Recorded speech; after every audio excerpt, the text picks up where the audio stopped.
keep some animals out. Of course, you've got the dog fence, 5,500 kilometres of dog fence across South Australia. And there's a few other places that you might want to keep some critters out. But turns out the worst damage to those fences isn't even the animals trying to get in. It's something entirely different. It's the soil. And that's a problem that Katherine Tuft, the manager of Arid Recovery, has been dealing with. Good morning to you. Good morning, Paul. How much of a menace is soil in your life? Oh, it's bane of my existence. Something that I have to pay pretty close attention to. Because we have 80 kilometres of fences that keep feral cats and such away from endangered animals, and it can lead to some sleepless nights sometimes. Okay, so this is amazing. Soil, maybe this is not a surprise to some people, but you've learnt, and maybe you already knew, soil can eat metal.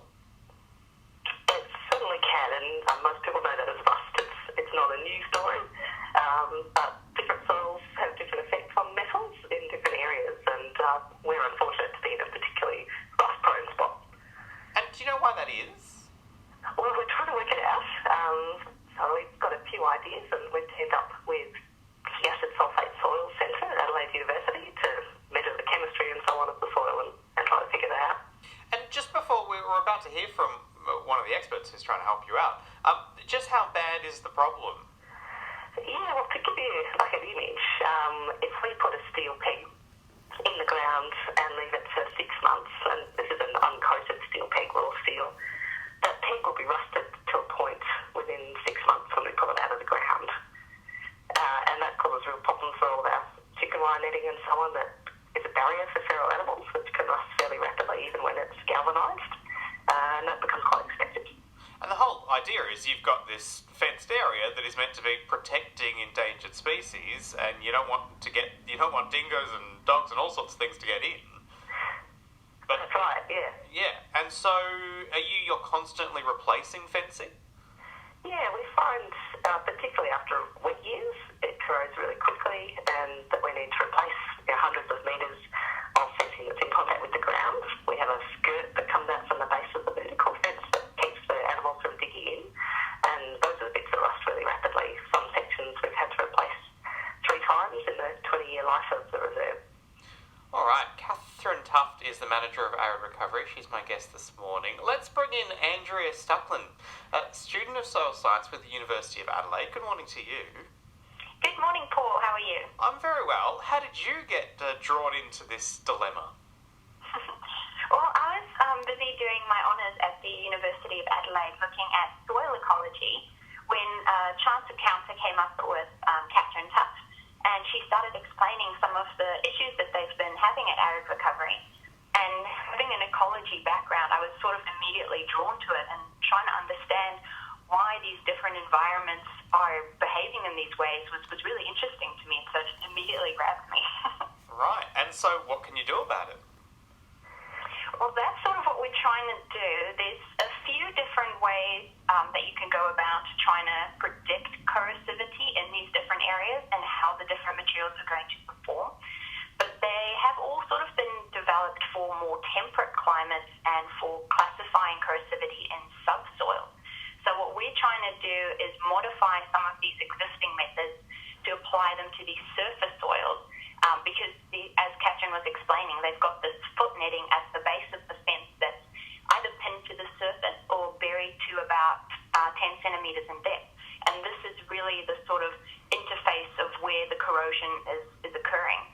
So we're trying to adopt these methods to these new soil environments to try and understand exactly what soil factors are the main drivers of this corrosion, and do they differ between the different environments, and can we then use this knowledge to predict which types of fencing materials will be best and the most sort of cost effective to be used in these areas. Right, and how have you gone about testing all of that? So we've gone with CAP, and we've sort of collected soils all along their external fence boundaries and done some chemical and physical analyses.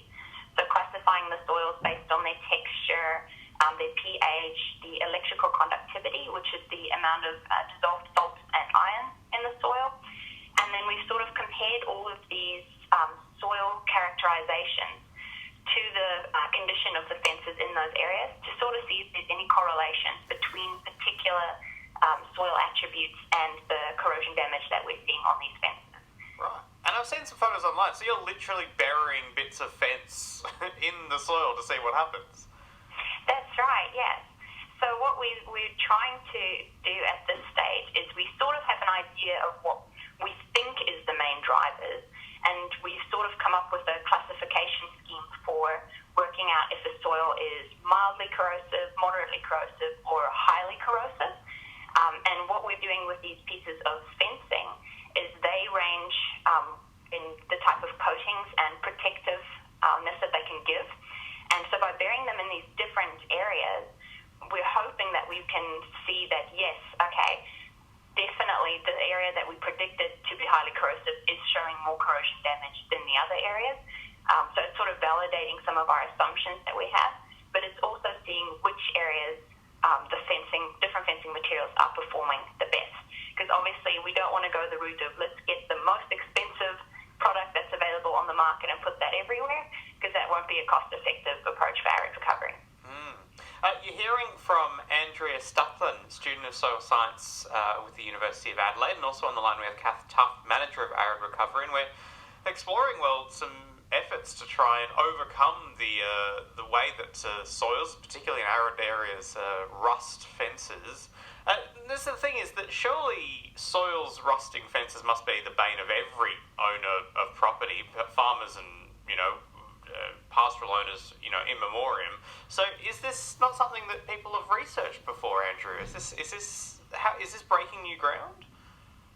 In a way, it is, Paul. There has been a lot of research for decades now, but a lot of the research has sort of been mainly focused on the pipeline industry, because that's sort of where a lot of the funding and stuff is. So unfortunately, a lot of the methods and research that has been done has sort of focused on the subsoil, looking at the soil profile at least a meter down, if not deeper. So there isn't too much done in surface soils, but there is some done, as this is, as you correctly said, a worldwide problem. It's not a problem that's unique to Australia. However, Australia does have a lot of unique mineralogy and soils, and so it's really tricky to try and take methods that have been developed for temperate climates, say in the Americas or in Europe, where the temperatures and just the weather conditions are so completely different, to try and transfer that sort of methodology into the soil environment in Australia isn't really reliable in terms of predicting it and from a statistical point of view either. So in a way it's breaking new ground, but it's also building on some of the existing literature. And how close to a solution do you think you are? We're still in early stages at the moment. So we've developed this new method for classifying surface soils, and we have a pretty good idea of what's happening in these soils. And now we're just sort of at the stage of testing our assumptions, testing this new method to make sure that it is a scientifically rigorous method that will not only be applicable to arid recovery, but hopefully to other arid areas in Australia, such as along the South Australian Tuft. And Kath Tuft, manager of Arid Recovery, having all these people on board and so passionate about trying to find a solution, what have you made of it all? Oh, it's really exciting. It's great to have the brains trust working on this issue. And even more excitingly, the other part of the team is Waratah fencing products that will be familiar to lots of rural people. They make Australian fencing material, and they've come on board to help fund some of the research and have actually developed some new products that they're testing as part of this study to see if we can come up with better options. It's really cool. Oh, we actually have had a text through. Someone's saying, Paul, why don't they just use a recycled plastic skirt on their fence? That won't rust. Why is that, Kath? Yeah, well, we are testing a plastic-coated product. We're not certain how well that will go because our skirt is often exposed to the sun, and plastics can degrade in the sunlight as well and get scratched more easily. But we're giving it a try. We'll see if it's any good.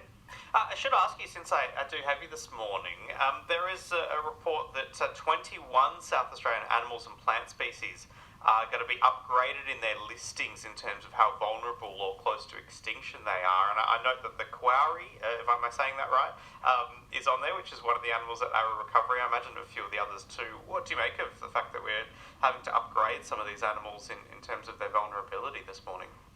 Yeah, well, there's a couple of elements to that, and I can speak to this animal, the kauri. It's a tiny marsupial predator that lives in the stony desert of those gibbet plains up towards Birdsville. And the reason that these animals are being reassessed is there's a certain cycle where the government looks through the list of animals that are at risk and revises them. And for some of these animals, their trajectories have declined and they need greater protections and their status needs to be upgraded. And for the kauri, it does need to be moved from vulnerable to endangered because we've seen a decline in the number of animals out there and the range that they occupy. And it's clear that there's something not working out for that species, and so they need a bit of help. And hopefully, look, if we can get the fencing right, we can keep the kauri safe and hopefully breed a whole lot more of them. Absolutely, hopefully. Very good. Well, look, please keep us updated on the fencing trials and tribulations. Fascinating. Thank you so much for your time, Kath.